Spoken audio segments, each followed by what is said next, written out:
Hello, welcome to Stageworthy. I'm Phil Rickaby, the host and producer of this podcast.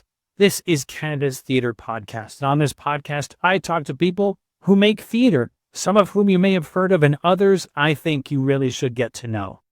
This week, I'm going to be talking to playwright, actor, producer, Nancy Kenny. Before I get to that, let's take care of a little bit of housekeeping. And first off, I want to remind you that if you're watching on YouTube, make sure that you hit the subscribe button. If you want to comment on this episode, just leave a comment on YouTube.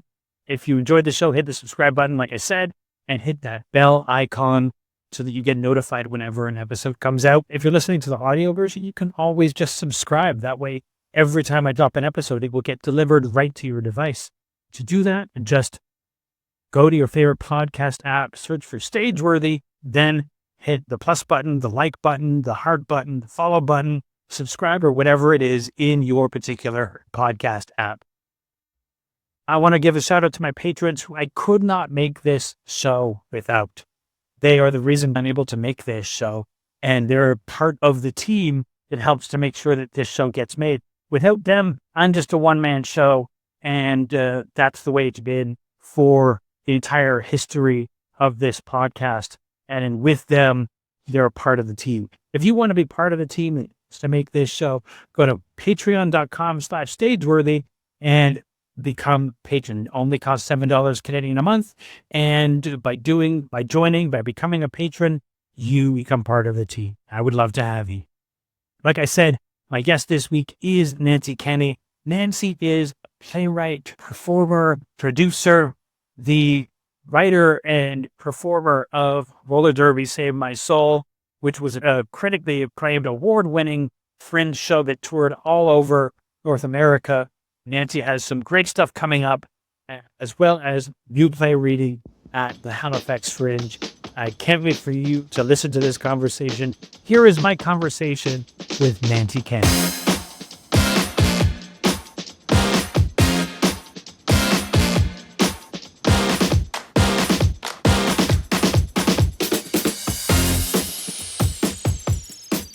Nancy Kenny, welcome to the podcast. Thank you so much for joining me. We haven't actually spoken since, I think we spoke briefly when I was in Halifax at the Halifax Fringe, but I don't think we've talked since then. When were you here? What year were you here? 2018, I think. Okay. I wasn't living here at the 17. time. Yeah. I was here, I think maybe doing the Fringe at that time. Yeah, I think you were very briefly here. I think the last time I saw you was you were on the TV show From, and I did one of these. I did one of the. Yeah. I mean, it's filmed in Halifax, so I do that a lot because there's a lot of people from here. Yeah. In it. I'm sure when you're because it's filmed there, you do the same probably every episode. Yeah, basically. I think, why don't we start off by talking about I Don't Feel Pretty, which is your new play that's being read, which is having a reading at the end of the Halifax Fringe. So tell me about that show. Yeah, I Don't Feel Pretty. It's a bilingual show, so it has a bilingual title. So it's I Don't Feel Pretty, Je suis pas cute. And it's actually supposed to be a choral ensemble piece for a group of women. Does not have a number to the number. Like, I don't specify how many women to have in the show. And I don't assign lines to like anyone in the show. It's written as a giant like stream of consciousness piece. But the idea behind it is it's set in the mind of an alcoholic on a bender. And I say it's scored to the biggest pop hits of the late 90s and early aughts. But the piece, and that's why like it's a chorus because it's all in someone's head. But because it's so hard to get workshopping and development money, I decided to do a reading of it at the Fringe. And because it doesn't have any characters assigned, I was like, well, I could just have one person. I could just be me reading it. Now, with I want to get into the writing of it in a minute, but Sure. how does having a single voice read this change the play rather than a chorus? We'll see. But honestly, because so much of it is from my own voice, um, and to me, the chorus represents like the different aspects of the voices we have in our heads. Like the negative voice, the positive voice, in my case, because there's quite a bit of French in the show, the French represents the kind of like child voice because I grew up in a Francophone environment. So at the end, though, they're all my voice. So to me, it doesn't change much because there's a rhythm to the piece. Like to me, it's almost more like music than speech. Like I find a lot of it's spoken word a lot of times. So to me, it's one voice can work just as well as like multiple voices doing it. Now, I noticed on your website there's a couple of pictures of a reading or performance of the play. So this is not the first time that this play has been read or presented. Was that a workshop or? Yeah, this play's been in development, I think, since like 2019, maybe something like that. And it started as a monologue. Like I was going to do this. Actually, what's interesting is I was looking at doing this as like a solo piece, like as another one woman show, which I've done a couple of those. And because I had done a couple of those and I had taken a writing workshop with the wonderful Marjorie Chan on writing, and in the workshop, we had a bunch of women read parts of the piece. That's when I realized I was like, oh, it sounds so lovely when you have all these different voices saying all the different lines, which is how it became a multi-character piece. But I've been like working away at it bit by bit and doing like little readings at different events or bringing a couple pages and testing it out with people. And so it's been in development for a while, but it's one of those things where in the past, I would be also because I had like other work, I would have another job that would sustain me. And then I would, do my writing for free. And now it's like I kind of need money to do the writing to be able to sustain me while I'm doing it, if that makes sense. Makes perfect sense. It makes perfect sense. I need money, Phil. I mean, this is, I think personally, I think this is one of the big dilemmas of any playwright, especially in Canada, where money is not falling from the skies. Not yet. But I think for the, you can apply for grants, you can apply for stuff, but the granting organizations are cutting back on the money they're giving. And so it becomes harder and harder for the playwright to actually get paid for the writing process. Yeah, the whole process has been very piecemeal. Like I've been very lucky, again, because I had done that workshop with Marjorie. She got interested in the piece. And so I did like the Buzz development residencies at Theatre Passe Muraille, got together with a women's group at Pat the Dog Theatre in Kitchener-Waterloo and got to do some work on it there. And then I did get a grant when I moved out here to Nova Scotia. I did get a grant from Arts Nova Scotia, and that was like the biggest grant I got. And so I was actually able to sit and write, for a couple, like I had rent for like 3 months and had money to hire actors to come and like actually, and a director, dramaturg, and like actually get to work with them in person, which for this piece, like the in-person aspect, the movement ideas, because there's a lot of like devised movement in the piece.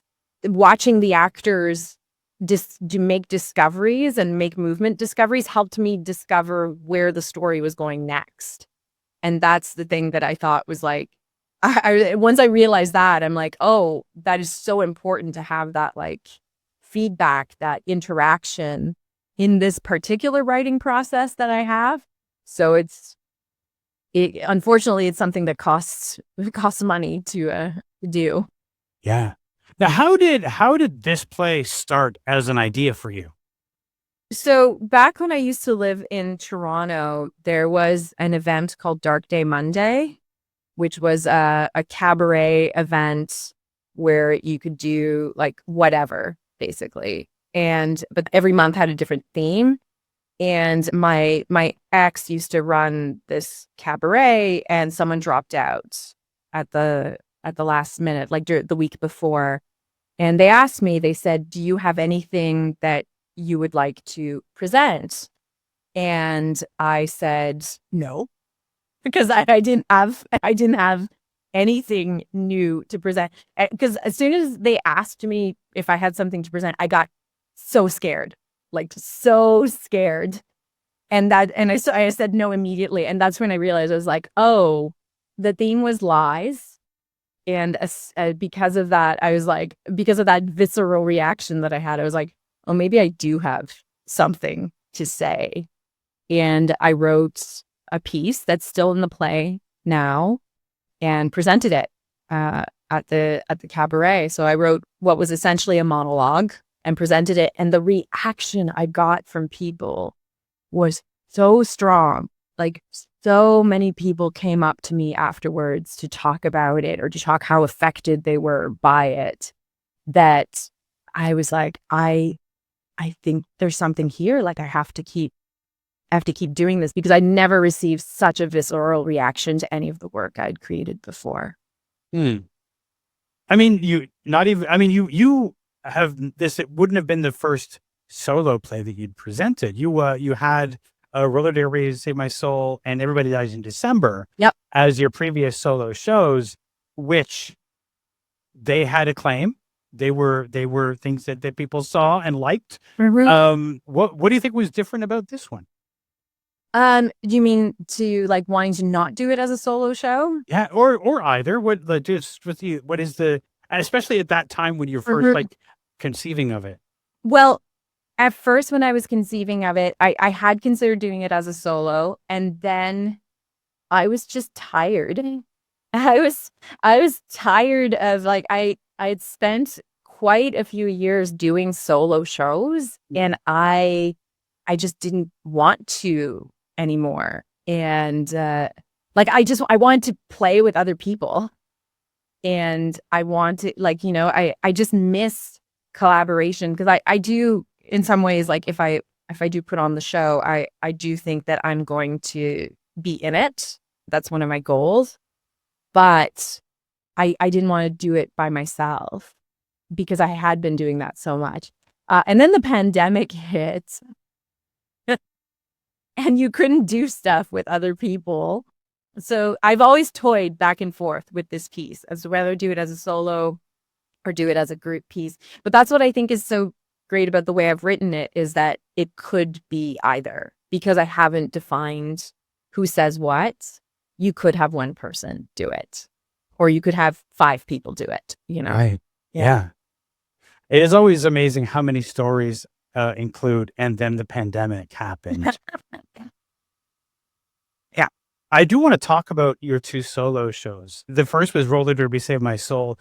How did you decide, or how did that show come about, and how did you decide to start performing solo? That was out of necessity. It was one of those things. I mean, Roller Derby now, that's 2011 was when I created that piece. And that was, I graduated from university for a while. I had done some fringe festivals, which I really enjoyed. But, it was just not getting any work, like not getting cast, like having a theater degree and not getting cast in anything. And it was pure necessity of like, well, I guess I should make something. And I had made a couple shows that I had presented at my local fringe, which was in Ottawa at the time, that didn't do very well. They're not very good. Even though, like, I look at them now and I'm like, they're not very good. But I always like saw all these solo performers who would come to the fringe, and I thought they were incredible. Jason McDonald was one of them, Martin Dockery, like, just amazing solo performers. And and the other aspect was, like, if I wanted to tour a show, I was like, touring a show sounds so fun.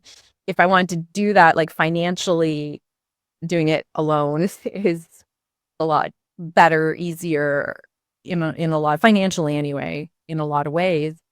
So that's why I wanted to do a solo show. And as for the idea of, I didn't know what it was going to be about. I didn't even know how to write a solo show, but I was at a coffee shop one time, and I remember this. I was at the coffee shop. There was a local paper on the table, and the cover article was about roller derby. And I read the article, and I was like, this is the coolest thing I have ever heard about. And that's kind of where it started. I learned to play roller derby so I could write a show about it. It's interesting, you mentioned that you didn't know how to write a solo play, and I think that's pretty common. I think most people just figure out how to write their solo play Yeah. the first time. You learn how to write that solo play, and then next time you figure that out. Some people might have a formula, but I don't know what it is. I also don't know what it is. I wrote that play, and it took me about 5 or 6 years, because I was still performing it, but it kept changing as I went. And it took about 5 or 6 years until I was like, okay, this is the show. Actually, it's so funny.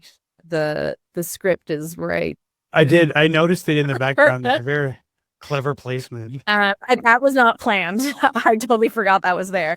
But that I was to the point where I was like, okay, I am ready to print the script. And even now, I would update this if I were to do it again. But it took 5 or 6 years, so that when I was like, okay, great, I got that one out of the way. The next one is not going to take that long to write. And the next one was Everybody Dies in December. And yeah, it took that long to write. And even then, it's not done. I'm so not happy with where that script is at right now. I tried to pick it up again and potentially put it up here in Halifax, do some rewrites and put it up. And unfortunately, I went through 2 or 3 granting cycles and didn't get any money for it. And so I've kind of had to put that one on the back burner. The magic of theater is that you can make changes, right? Really? A movie or a TV show, it's done. Yeah. You put it in film, you edit it, it's done. And the magic of theater is that every time you revisit, you can make changes. Now, you're the author. If you're that's again the benefit of being the person who's writing and performing a solo play. You get to make those changes when you perform it. What did performing the show teach you about the show? Oh, wow. Well, roller derby, a lot of it was learning comedy, being able to perform it in front of an audience and knowing what they found funny. That was a big part of it. And that's usually a lot of the areas where I would tweak things, because I would improvise jokes sometimes. And if they landed, then they stayed in the show. I think that's the biggest thing that I learned doing the show. One of the things that I learned performing a solo show is really how to feel the audience and to know, to really know how to take them on the journey and sort of feel okay, this audience needs a little extra tonight because it's 2:00 on a Wednesday or whatever. And you need to work a little harder. Just feel what does this audience need to get this moment, this joke? To me, it was amazing to actually learn how to do that. Did you find anything like that? But do you find, so that's interesting what you say. So I do kind of get what you're saying, but do you find that sometimes you can get into your head about that a quiet audience doesn't necessarily mean that they need more push? Do you know what I mean? And it's true. A quiet audience doesn't necessarily need it. And you can feel that way, but sometimes you don't know and you make the mistake of this audience needs a bit more. Mm-hmm. And other times it is very clear, depending on the space. If it's a really intimate space, you kind of know exactly what they're feeling. Yeah. And it wasn't always this needs a bit more oomph. Sometimes it was just a matter of this needs a beat before I say the next thing. Somehow you can feel that they need a moment before you move on to the next thing. Yeah, that I agree with, because I feel sometimes, especially in theater, people can get into, I don't want to say robotic or mechanical, but like you just play it by like, by heart. Like you're just kind of repeating what you did the night before. And I think if you're a really good performer, you can still incorporate all that stuff, but because you know what the audience is there for or wants, you can like it's jazz, instead Yeah. of like a fixed score, if that makes sense. It makes perfect sense. The audience, I mean, especially in a solo play, the audience is in you're in conversation Yeah, with the audience. 100%. And Sometimes literally in conversation, oh yeah, literally asking them things. they are your scene partner. So in a play, when you're in a play with a bunch of other people, it's not ever the same, or it shouldn't always be the same, because you're working off what the other actor is giving you. So there might be a little differences. With a solo play, the audience is your scene partner, and so you are very attuned to what they're giving you. Yeah. Yeah, absolutely. You sort of mentioned about everybody dies in December. How that one, I think you mentioned that it didn't quite grow to the place where you really wanted to in the time that you were doing it. Is that just because you haven't had as many opportunities to perform it? Because you performed roller derby a lot. Yeah. I performed it like, I know it was like, I think it was at like 130 performances or something like that. I think that's part of it for sure. I think some of it was just like, it just it hadn't settled. Like I was never happy with the ending of the show. Just to clarify to anybody who happens to be listening, like the premise of the show takes place in a funeral home, and the funeral director speaks to the audience as if they're one of the bodies on the table. But because there's the main character and what she's going through in her life, because she's talking about her life, and it takes place in a funeral home, I feel like someone important has to die, at the end of the show. And I never really landed on who that person should be for that character and where her arc is going. That is a little bit like a Chekhov's gun kind of thing. Like Yeah. if a play happens in a funeral home, Somebody somebody has has to to die. die. Yes, Or maybe yes. not. And that's a whole other thing. I'm like, maybe not, but I still never quite figured that part out. And also just because I feel like my life went into different places, because like what happened after, again, pandemic happened. I was actually supposed to do Everybody Dies in December at the Revolver Festival in Vancouver in May 2020. And I was doing rewrites and I was getting ready for the festival. And then it got canceled. And I actually felt a lot of relief because, sad that I wasn't going to do it, sad because of everything that was going on, but like a little bit of relief because I was like, I'm not satisfied with this piece. So I think I need more time to work on it.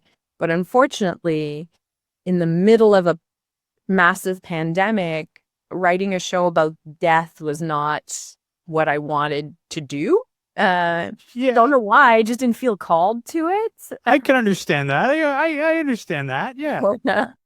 And then, I went through a lot of like my own life changes and like things like that. It's like, I before the pandemic, I became sober. And so there was like a whole thing about that. And so they're just, aging in general and, losing family members and all of this kind of stuff. I was like, so much has changed that like the story doesn't work for me right now.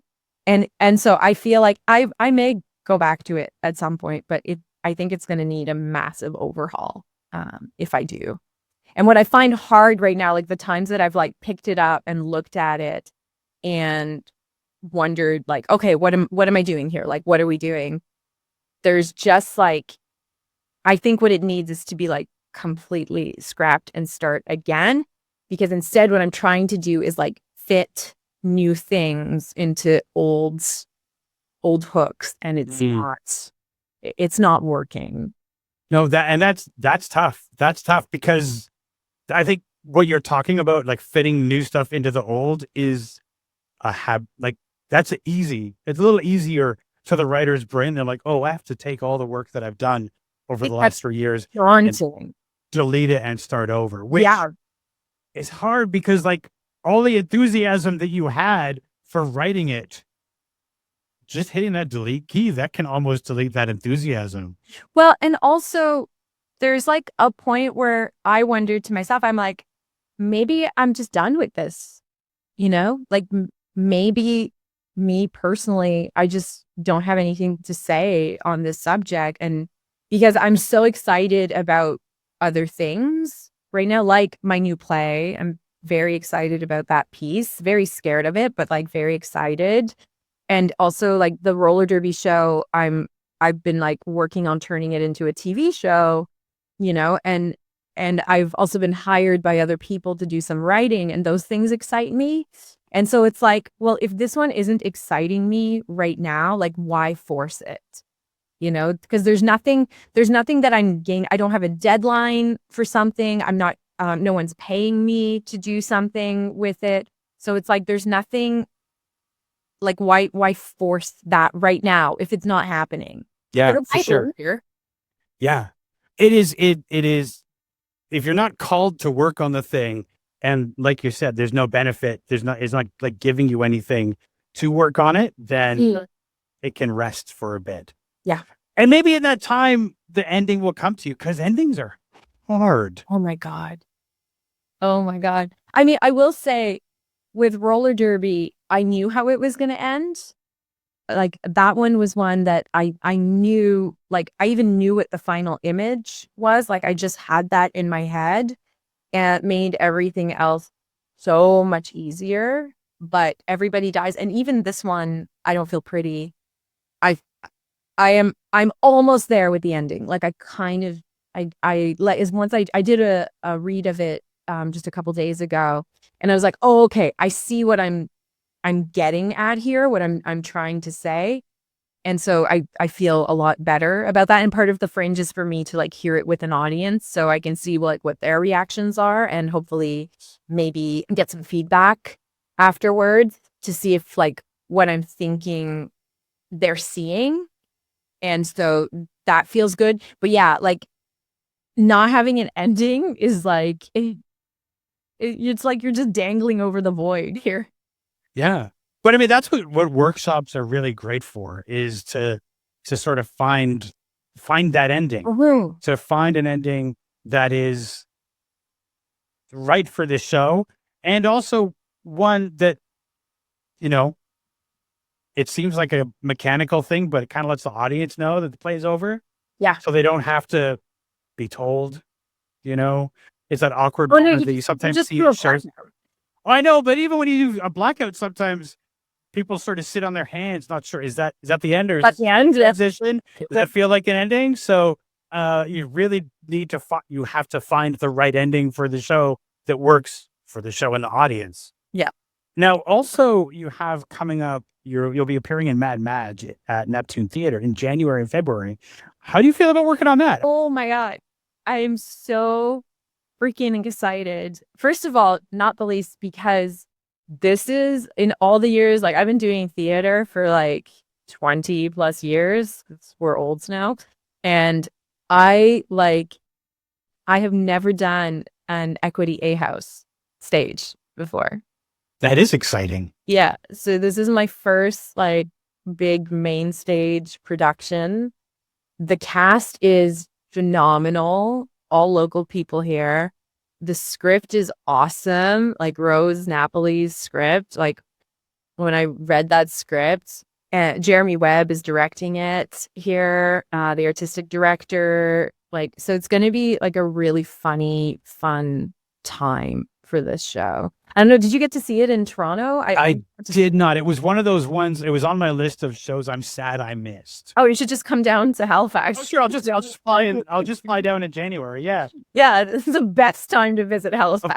Of course. Everybody knows that the time to go to Halifax is in January. Yeah. I actually want to take a moment to talk about you and your theater journey.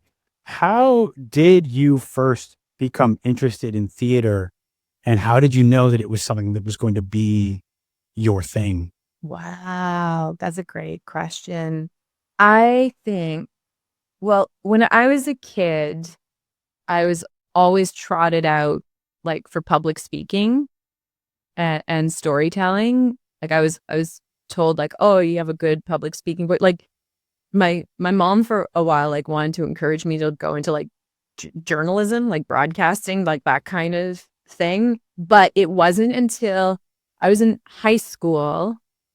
I was in French. I went to a French high school, so I was in French class, and we had a module on drama. And so the teacher like handed out parts to, for people to read the play in the class. And I can't even remember what that play was, but to read out parts. And I remember at the end of that class, he came up to me and he said, you're really good at this. You should consider acting. And we didn't have a drama club at my school or anything like that. We didn't have drama programs, nothing. And so a group of us just got together and we picked a play. And I remember this play. This was Antigone, the Jean Anouilh version. And I like auditioned, and I think I was in the chorus. Yeah, I got a part in the chorus. And I asked to like assistant direct it. And we had only two boys auditioned, and of course one got put as like the king, like the main role, and the other one got to be the love interest. Those were the two boys, and everyone else was girls in the play. And the boy who was playing the king never learned. He was only there because his buddy wanted to do it. Like that was the reason he was there. He never learned his lines. He like wasn't very into it. There was all this kind of stuff.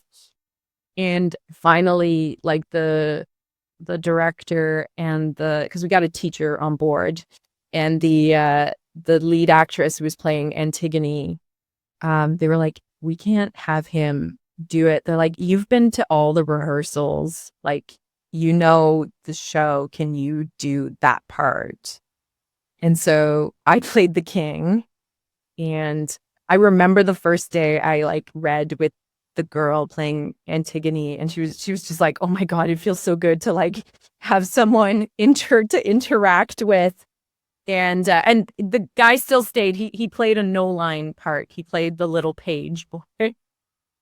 But we took it to like a theater festival in New Brunswick, and we won a bunch of awards, and like it was really great. And then the next year, same group, we decided to do The Diary of Anne Frank, and I got cast as Anne Frank and went to that drama festival again and won some awards. And the funny thing is, though, we created that drama club. We had to find a teacher. We had to like do all of those things. And what's interesting is I realized a couple of years ago when I looked back on that was that it was kind of like fringe, like, like I still have been like making my own stuff even back then in high school, because like no one is like giving us the room or the space to do it.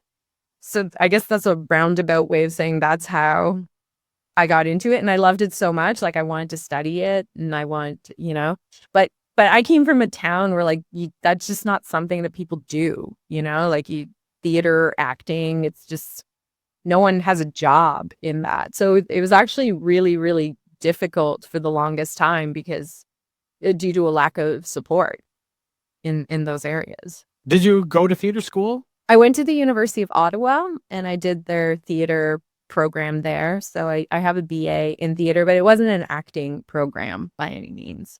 But it was like a general program where, I think they have now they may have, I know they have directing programs. I think they may have an acting conservatory there now, but at the time there wasn't. But there was like a general program. So you got to do some acting, you got to do tech stuff, there's a lot of theater history as well. So that's how I learned more about that stuff. And you've lived in Ottawa, Toronto, Halifax. How long were you in Toronto for? I was there twice, so a total of almost, like, I would say maybe 8 years, something like that. So I like kind of like 3-4 years here and then 4 or 5 years there. So it was after I did roller derby in 2011. I think I was there from like 2012 to like 2014 ish, and then I went back in like 2017 to 2021. Did you decide to go to Halifax because of the availability of work? Did you feel like Halifax is more home? Like what is it about Halifax? You know what? I had been feeling pulled back to the Maritimes for a while. You know, I'd gotten some like work stuff out here. My family is in New Brunswick, so it's a little bit closer. But I didn't want to go home because like, you know, you're told like Toronto is the place, you know, if you want to do the arts, like you kind of have to be in one of like the big centers. But I found Toronto really hard. Like, especially the last time I was there, I found it very, very hard to get my foot in the door. Like and then I feel this is just the refrain here. And then the pandemic happened. Um, and all the theaters closed. And so it was already difficult to try and like meet people and get known and build community. And I came out here actually because my ex wanted to go back to school. So that was the thing. Even though I was feeling pulled out here, I wasn't making the move. But because of the pandemic, there was the whole Atlantic bubble thing going on here. My ex wanted to go back to school here. So we moved here and it was like night and day. Like so easy to build community out here. Like this is the kind of place where like I got here and I was like, okay, who is doing stuff that is cool or that I enjoy, whether it be in theater or in film? Who are the people doing stuff? And you can just email them and be like, hey, or send them like a Facebook message or whatever and be like, hey, do you want to go for a coffee? I'd love to like talk to you about your practice. I'd love to get to know you. And it happens. Like, I don't know who's in charge of like Cam Stage right now, but I doubt I can send them an email and be like, can we go for a coffee and like just chat or Mervish or whatever, you know, like it's just so night and day. And it's so easy, like if you start going to events here, you just get to know people and I volunteer, like I joined Theatre Nova Scotia. I joined Screen Nova Scotia. I became a counselor for Actor Maritimes. You know, it's just really easy to get involved. And with the credits that I already had, you know, the skill set that I already had, it like made it easier to get my foot in the door in places that I normally wouldn't. Like now I have a TV film resume that I wouldn't have because I wasn't able to get into those doors in Toronto. I think that more and more the myth of if you're going to do this, you have to be in Toronto is sort of breaking down because Toronto, of course, there's more theaters, but there's also more actors, there's more people. And I do think that Toronto silos itself quite a bit. It's a very cliquey city, even in the indie scene, it's very cliquey. And I think that when Toronto talks about the theater community, it's sort of like which one? There's 1,000 different theater communities and none of them talk to each other. So I can certainly see the benefit of like going to a town or a city where the scene is a little bit smaller, which sort of presents more opportunities. It does. But what I will say is that then you do get to a point, which is where I feel I'm at now, where it's like, well, what's next? You know, it's like the dream was like Neptune, to get to do like a Neptune main stage. And I'm going to get to do that in January, February. But then it's like, what else? You know, like there's some regional theaters, like there's like smaller rural theaters, but I'm not at a place where like I want to do outdoor theater right now, which is what a lot of the theater is. And I can't be cast in every show at the Neptune. And so then it's like, well, then what? And yeah, sometimes I can self-tape for shows that are happening in other locations. But a lot of times now, especially even shows in Toronto or anything, they don't want self-tapes anymore. They want, they want people to come in, and that's totally great. I'm much prefer being in a room than doing a self-tape. But also when it comes to like the TV stuff here, it's like, okay, well, I've been on From. So now I've been used. I can't necessarily, I mean, I'm still there, but like they could bring me back, but that's not a guarantee. And I can't audition for a different role or anything like that. So then it's like, well, what's next? What do I do next? And so that's kind of where I'm at right now, where it's like, I love being here so much. I love the city. I love the community. I love my apartment. But I do wonder, I'm like, what do I do now? What's the next thing for me? Some of it is like doing my own work, which I've always done. But, I think I'm at this point where I'm like, what do I want? And do I have to go somewhere else to get that? I think that is probably a question that most people get to in their career. And everybody has to find their own answer to that. Mm-hmm. Let's move away from theater for a second, because I do want to talk about something that's tangentially theater, but on the Fringe, the documentary. How you were the producer on that, executive producer, sorry. How did that come about, and how did you decide it was something you wanted to be part of? So Fringe festivals, I'm going to assume most people know what a Fringe festival is who's listening to this podcast. But there's the Canadian Association of Fringe Festivals, and they have a lottery that happens every year, where if you get into that lottery, you get into all the festivals that you've applied for. Because typically you have to apply to each city individually. But this is one where, like, if you apply for this lottery and you say, I want to do these 6, 7 cities, and they pick your name, you're in those festivals. And I won it. And I was going to do roller derby. And because I was going to go across the country, a person I was seeing at the time said, hey, you know what? People have always talked about there should be a documentary about what it's like doing Fringe. Since you're going across the country, you should do that. And I was like, oh, having no knowledge, no experience, nothing, just sheer positivity of like, yeah, I can probably do that. And that's how I got involved in that. And so I found someone to shoot it. I was put in touch with a recent grad from a film school out in BC who was familiar with Fringe. And we met over Skype at the time. And we got along really, really well.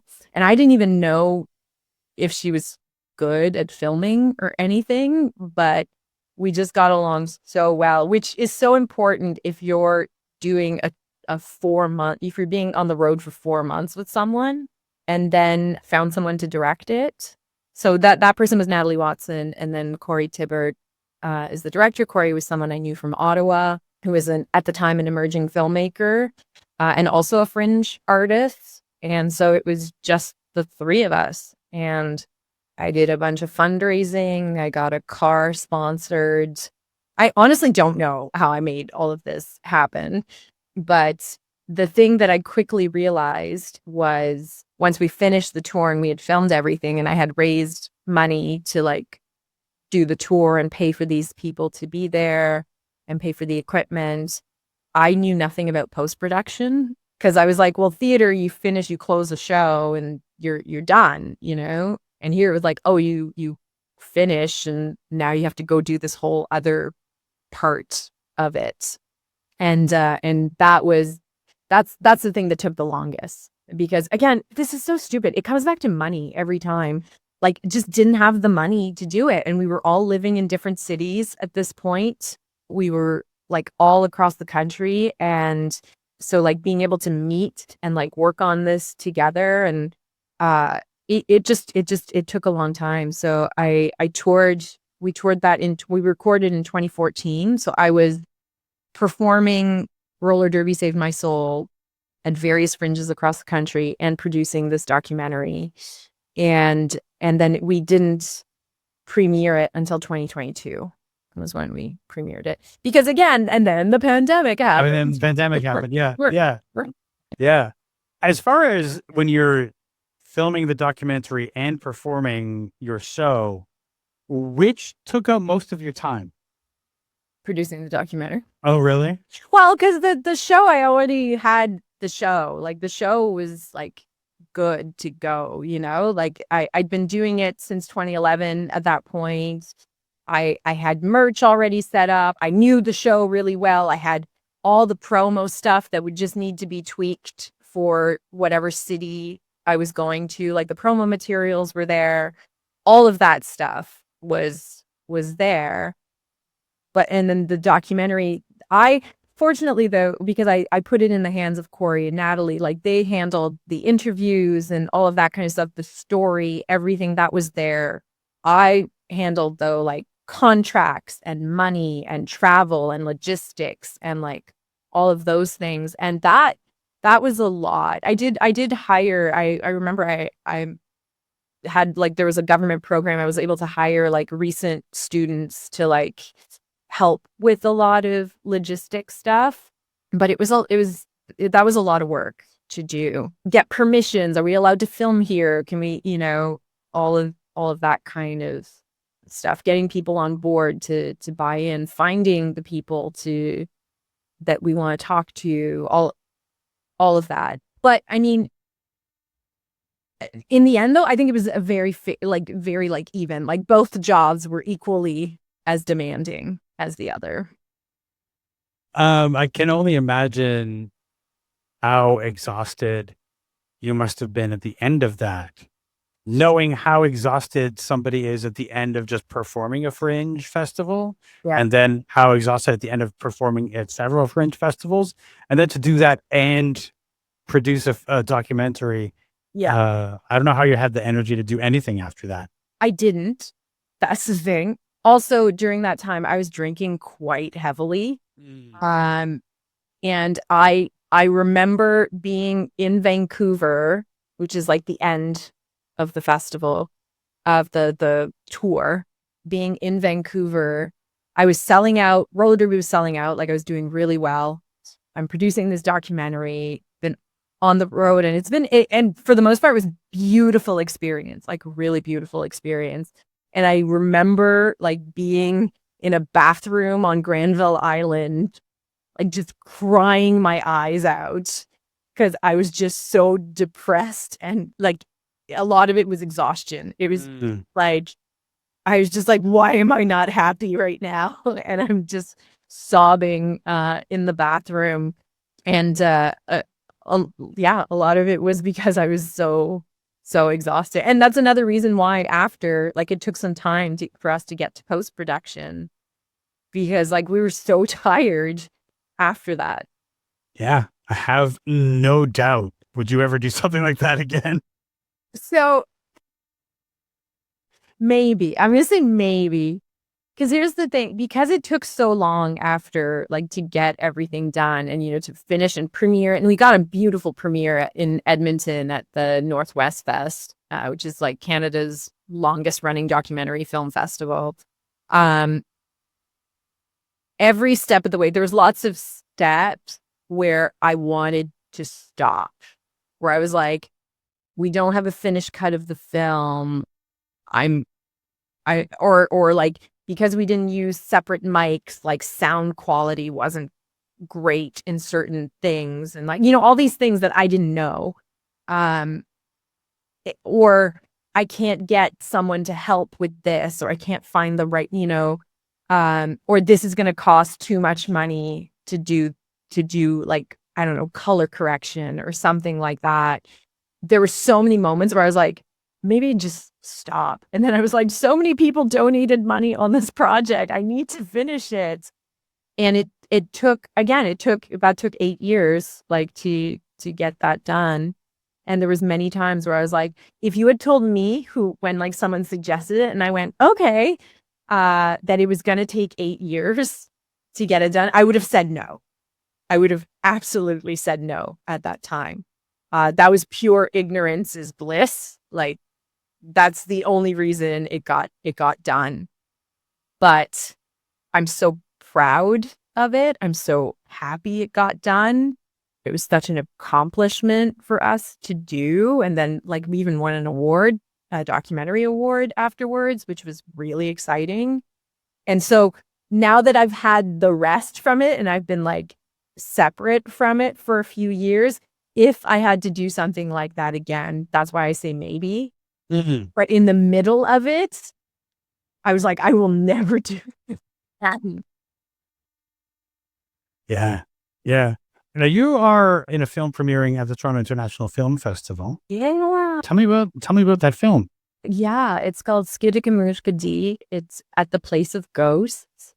It's written and directed by Breton Hamman, who is brilliant. They did the film Wildhood, which was like a festival darling a couple of years ago and won a whole bunch of awards. And I'm just so in love with this project. It's an Indigenous film. It's about two brothers who, I mean, it's a kind of ghost story thriller. So these two brothers are like chased by this creature and they have to go back to their home and go into these woods to kind of figure out what is happening. But the woods are magical, and so they run into people from different time periods. And I play an Acadian woman in the 1700s when the British were deporting the Acadians, which is just like a dream role. I get to have a musket. It was lovely.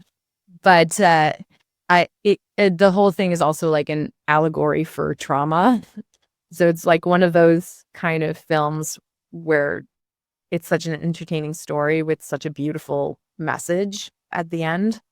I have not seen it yet, so I'm also saying all these things and I could possibly be it could be like completely changed and I'm like talking out of my ass. But it was one of those scripts where like I read through the whole script and I just wept at the end because it was so beautiful. And I'm so excited because I've never been in anything that's like going to be at TIFF. I've actually never even been to TIFF before. I'm hoping I get to attend. I'm still trying to figure some stuff out. But it's so exciting. Anyone who knows film, when I tell them I'm like, well, I'm in a movie at TIFF, they get so excited. I mean, I think as somebody who lives here, I think I don't grasp how important TIFF is. Because I've heard that people who are in the industry, whether they're in the States or elsewhere, their favorite festival is TIFF. So it's hard for me to grasp that. And it's also a festival that's like really hard to get into. Like I tried with on the Fringe. Actually, I didn't get in, and I have a short film that I made, and I didn't even try to apply to TIFF. Because they get so many submissions. I was like, this is also my first short film. You know, I just didn't even bother applying because the problem is like, it's also a lot of money to apply to all these different festivals. I feel like these are just the two things I'm talking about. It's like the pandemic and a lack of money. I actually think that we don't acknowledge the lack of money in this industry often enough. I think sometimes we like to pretend that the money is just there. And so we have to talk about we have to talk about the fact that the money isn't there and that everything costs a lot of money. Yeah. As we're drawing to a close, you have the reading of your play, you have your appearance in Mad Madge at the Neptune Theatre. You've got TIFF coming up. Wow, you make it sound so exciting. I know it is, but it is exciting. Yeah, it is. But like sometimes you sit around and you're like, I haven't done anything, like. Well, it's good to be reminded of all the things that are coming up after that whirlwind. Do you yet know what's on the horizon for you? Oh, no, not at all. In fact, like most of the summer was pretty empty for me. Like the last thing I did was in May. It was a play I did in May. And I haven't had anything going on until now with like Fringe coming up.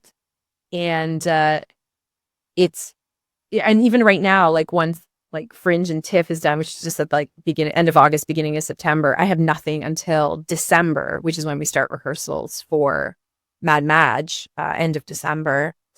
And so it's like, I don't know what I'm going to do. I don't, you know, I had a really good year last year where I had a pretty steady flow of work for about a year and a bit, where for the first time in like all my years of being in the arts, I'd say maybe like 95% of my income came through the arts.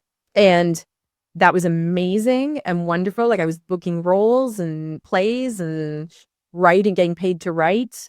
And then it just stopped and it got very scary, because then you start to wonder, like, oh, do I have to get some kind of day job right now to like, I don't know, but you need to be available so that you can like work. And it's, yeah, all that to say, I don't know. I don't know what I'm doing for September to December. And I don't know what's going to happen after Mad Madge in February.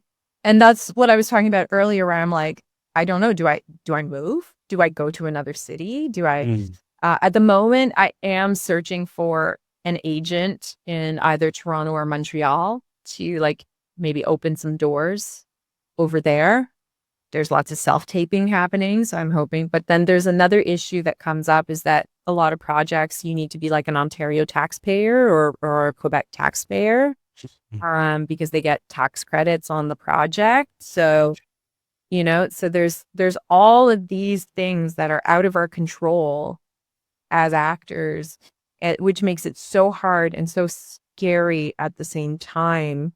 The only thing that like kind of helps me through is that I'm at this point in my life where I'm actually confident in my skills, where I'm like, okay, I know it's not my skills, because on top of that, on top of like, when you're not getting work, it's really easy to be like, it's me. I must just suck then, like no one wants to work with me or whatever it is that the dark thoughts are at that moment of the day. But now, and I don't know if it's an age thing or whatever, or just having done it enough to have gone through a lot of different waves, I know that that's not the problem. The industry is the problem. Well, I mean, I think that at a certain point, if you had enough experience, you know more about why choices are made, like why, because sometimes it's not even about the skill, why a person is cast. It's not about anything you're aware of. It's the whims of the system, or there's so many factors. So at least you would know with experience that it doesn't make it any easier, though. No, of course it doesn't make it any easier. It's never easy. And that's, I think, one of the reasons why people who stick out this industry have patience and really thick skins, because you have to. I'm like so fucking sensitive. I have no patience, and I cry at the drop of a hat. So to me, for me, the only thing that's carrying me through is that I'm like, but you're a good actor, you're a good writer. That's the only thing that for me I can bank on. Because everything else, even when they're like, yeah, it's we just wanted someone taller, or we, even if I knew all of those things, it would still hurt. I'm way too like, the sensitivity that makes me a good actor and writer also makes it just horrible to be in this industry. Well, I mean, that is kind of the thing. Access your emotions at the drop of a hat, but also don't take it personally. Yeah, that's the coin right there. How do you can't do both. Well, Nancy Kennedy, thank you so much for joining me. It's been great to talk to you again after so long. I really appreciate it. Thanks for having me.